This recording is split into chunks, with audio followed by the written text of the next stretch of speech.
I have been with my fiancé for almost 5 years, engaged for 1.5 years.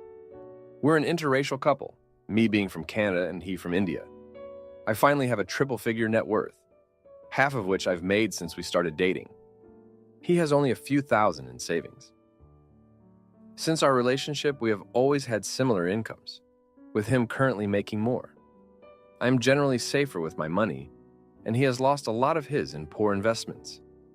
He has always planned to bring over his parents from India, who I met there recently, to live with us or nearby. I was uncomfortable with this idea initially, early on in our relationship.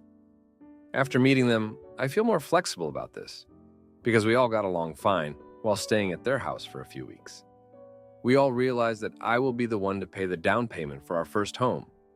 As I am the only one with savings, I will likely be equally financially responsible for his parents, because he can't afford to provide for them by himself. And their only wealth is their house, which they intend to keep. 2 years ago, pre-engagement, I told my then boyfriend that I'd like us to have a cohabitation agreement, because we were coming up to 2 years living together. This would also act as our prenup if we were to get married. I asked him if he'd be okay with that. He said yes. I included him in the drafts since he didn't want to get his own lawyer. When I gave the contract to him to read and sign, he wouldn't sign. Fast forward 2 years, and it still isn't signed.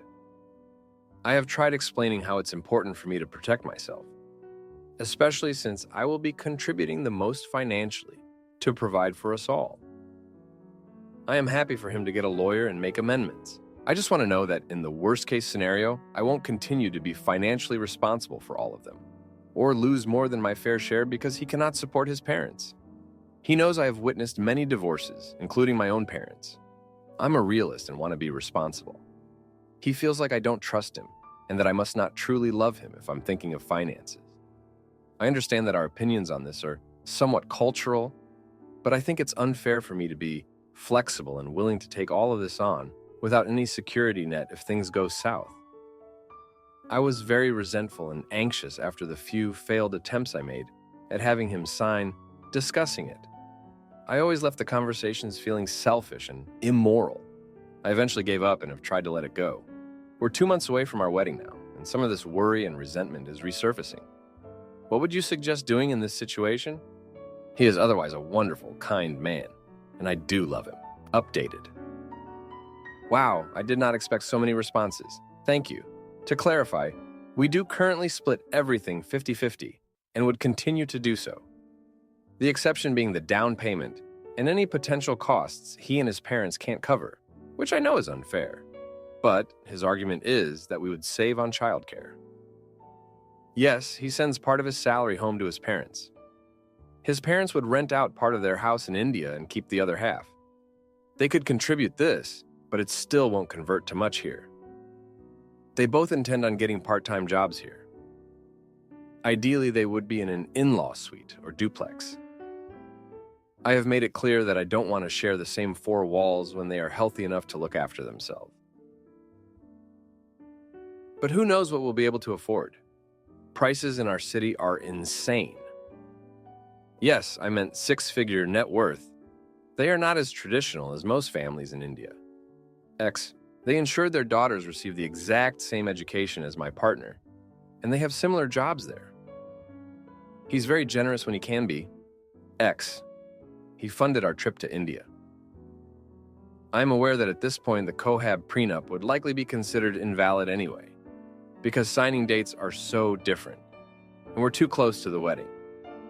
I don't know what else to do in that regard. In my province, he is already entitled to half of what I've made during our relationship, simply because we've lived together for 2 years. I didn't know about this until 1.5 years in, hence the request for a cohab agreement at the time. If he had signed on time, I would have been protected in time. I didn't want to force him with a deadline because of the coercion factor. Yep, half of the resentment is him going back on his word. But this is the only situation in 5 years where that's happened. So yeah, the situation is a bit more nuanced, and I'm already slightly screwed if we call off the wedding. Are there any other ways to protect myself?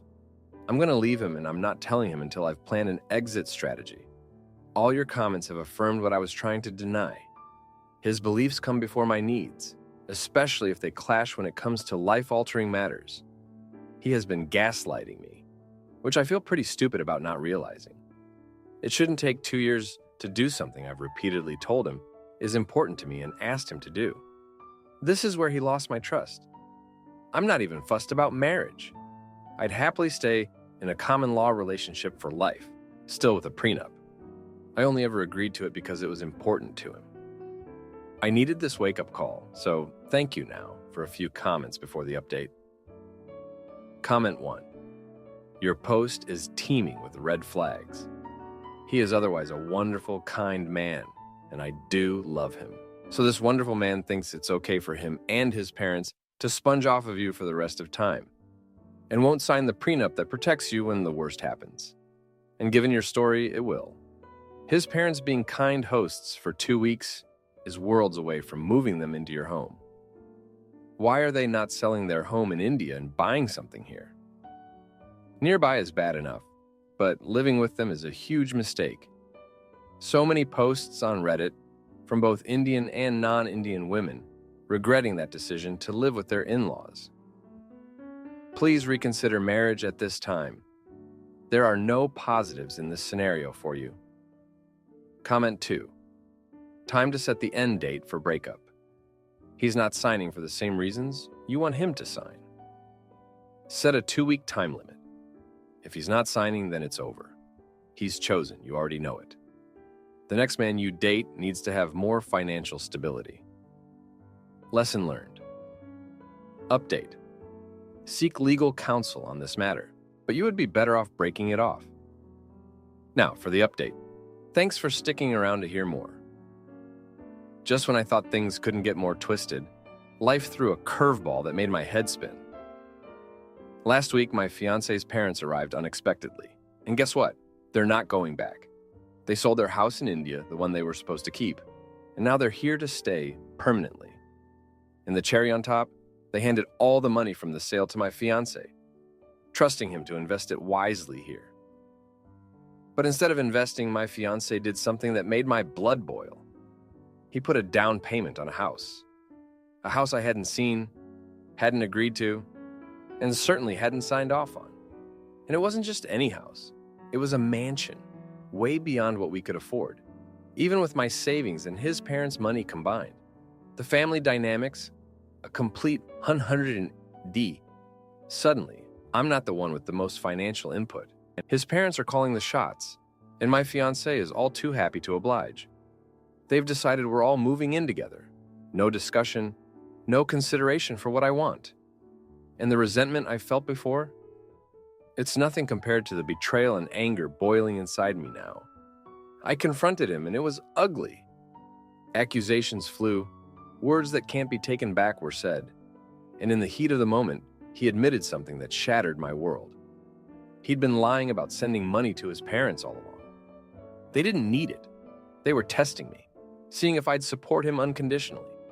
I was nothing but a pawn in their game of familial loyalty. I was done. I packed my bags and left, not caring about the money or the house. I moved back in with a friend, and I've been couch surfing ever since. My friend, bless her, has been my rock, helping me navigate the storm of emotions and practicalities of untangling my life from his. But life wasn't done with me yet. Yesterday, I got a call from a lawyer. My fiancé's parents had been in a car accident. They didn't make it, and in a cruel twist of fate, they had made me the beneficiary of their will, not my fiancé. They'd done it the day they arrived, before the house purchase, before everything fell apart. Now I'm sitting on a fortune, a house that's legally mine, and a broken relationship that's beyond repair. My fiancé is devastated, not just by the loss of his parents, but by the revelation that they trusted me more than him. He's been begging for forgiveness, for a second chance. But I can't. I won't. I've decided to sell the house, give him his parents' investment back, and wash my hands of this mess. I'm starting anew, with a clear conscience and a heavy heart. I've learned my lesson the hard way, and I'm never looking back. Thanks for reading. My husband's secret gambling debt put us in danger, So I exposed his lies and left him bruised by karma and the law. I'm shaking writing this post right now. I'm using a throwaway account. Yesterday, I went on my husband's iPad after having a bad gut feeling in my stomach. I saw something I was not at all expecting. It was a message from a woman friend of his. Not to give too many details to not reveal anything, but it alludes to her being done with him due to things that happened the last time they hung out. It talks about them having alcohol and possibly coke, since she talks about powder. And then it talks about him leaving her and her waking up alone. And it alludes to him doing something to her. And she is not pressing charges, but she doesn't want to hear from him again. I feel frozen. This does not sound like my husband, and I feel like I'm going through the motions of my life. I'm terrified to confront him, since obviously I don't know who he is or what he is capable of. I've been acting normal while inside I'm dying. I'm numb, I'm scared. We have a daughter, and I rely heavily on his finances. I don't know how we would make it if we left. My question is, am I a terrible person for acting as if I don't know about this for now, until I figure out how to make it out? I feel guilty about this woman and what she went through. I just don't know what to do. I feel like I need a few months to get my life together without him before I can leave for my daughter's sake. He has never been a danger to us, but now I look at him as if he is a stranger. Edit. Answering questions I've seen quite a bit. 1. What did he respond with? Answer: nothing. He never had a response. She said there is not a statute of limitations and not to contact again. 2. Where did I think he was that night? And why would I believe what she is saying is true? Answer: I looked back through my messages for that date she stated, and he was in fact gone to his brother's all night. I was unable to get a hold of him that night. That is a big coincidence in my opinion. It's actually too big to be a coincidence. Thank you for your kind and insightful advice. I'm taking it all in. Update: I saved the screenshot and sent it to myself. Deleted it from my phone. I haven't contacted a lawyer yet. No, I don't plan on contacting her anytime soon. They have been friends for over 12 years, and as angry as she sounds, I don't know her well enough to know for certain she wouldn't go to him and say, "Your wife contacted me." I'm not ready for that. Now, for a few comments before the update. Comment 1. My question is, am I a terrible person for acting as if I don't know about this for now, until I figure out how to make it out? You are never a terrible person for doing what you must to survive. Ever. I'm really sorry you are in this position and going through so much. You have not just yourself to think about, but your child too. My childhood was a nightmare, and I always felt so much guilt over things I did in order to survive. I've since learned through therapy that the things I've done to survive, I would never have chosen if I were not put in that position in the first place by my abusers. Let that guilt go. Talk with a women's shelter about how to leave a domestic violence situation. They have resources and action plans to help you both get out safe. I would encourage you to screenshot that conversation and send it to yourself, and then delete that you did all that. Or take pictures from your phone. Get the evidence and save it in multiple places. Change all of your passwords on all email, social media, and other accounts. Comment 2. Oh gosh, no. The absolute best thing would be to not let him find out right now that you know. I would take a photo of this text so that you have evidence. This is important. Then I would speak to a lawyer as soon as physically possible and explain everything. If you have a family that you trust deeply, I would tell them in person what happened. Maybe they can help you sort it out or provide somewhere to crash. If you do leave, please be safe. Plan to do it when he's gone. For now, think about any important documents you may need and maybe get a firebox or safety deposit box to be stored somewhere else. It sounds like he did something dangerous, so I would not trust him. And if he finds out you know, it's worse. Which is why you must do it in secret if you're planning an exit. I would be worried about your safety. If you do leave, have someone, a friend, with you when you do. I worry about him being violent. Now, for the update, thanks for sticking with me here. So, a lot happened this week. It's like my life turned into some twisted soap opera. After I sent that message to myself, things just spiraled. I was trying to keep it together, for my daughter. But then, my husband's brother, the one he was supposed to be with that night, he shows up at our house out of the blue. He's looking all nervous and keeps glancing at my husband like they've got some secret. I overhear them arguing in the garage. The brother's saying something about cleaning up your mess and can't keep doing this. My heart's pounding so hard I think it's going to burst out of my chest. I couldn't just stand there. I confronted them. My husband, he tries to brush it off, saying they're talking about some business deal gone wrong. But I saw right through him. I pressed harder, and that's when the brother cracks. He spills everything. Turns out my husband's been gambling big time. And that night, the night with the woman, it was all tied to some high-stakes game. He lost more than just money. He lost control. The brother's been covering for him, paying off debts, keeping him out of trouble. I'm furious. I feel betrayed. But there's more. The brother, he's got this look in his eye like he's scared. He tells me there's someone else involved, someone dangerous. They're not just angry about the money. They're angry about the woman. She was someone's girlfriend, someone you don't want to mess with. My husband, he's in deep, and now, so am I. I didn't know what to do. I couldn't just sit on this. I took a chance and reached out to the woman. I had to know the truth. She was hesitant at first, but I could tell she was scared too. She confirmed everything and more. She said that night was a blur, but she woke up feeling wrong, feeling used. She didn't want to press charges because she was afraid of the repercussions, from my husband and from her boyfriend. Now I'm stuck in the middle of this mess, with a daughter to protect and a husband who's a stranger to me. I had to act. I took that screenshot and went to a lawyer. I explained everything, showed him the evidence. He was shocked, but said we had a strong case. We could use this to secure a good settlement, keep my daughter and me safe.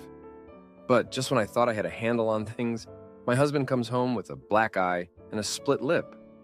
He's been confronted by the boyfriend, and it got physical. He's scared, and for the first time, I see him for what he is. Not a monster, but a man who's made terrible choices and is now paying the price. I'm not gonna lie, part of me feels sorry for him. But I can't forget what he's done. The lies, the gambling, the woman. I tell him I know everything and I'm leaving with our daughter.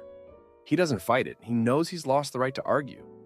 He just nods, defeated. So that's where we are. I've got a temporary place for my daughter and me, and the lawyer's working on the settlement. It's not the life I imagined, but we're safe, and that's what matters. I'm not sure what the future holds, but I'm ready to face it, head on. Thanks for reading. My husband's ex-wife accuses me of trying to replace her in files for full custody. But after I expose her drunken rant to the judge, she loses, and now only gets supervised visits. My husband and I have been married for 2 years, together for 4. My husband and his ex-wife Laura have been separated for 7.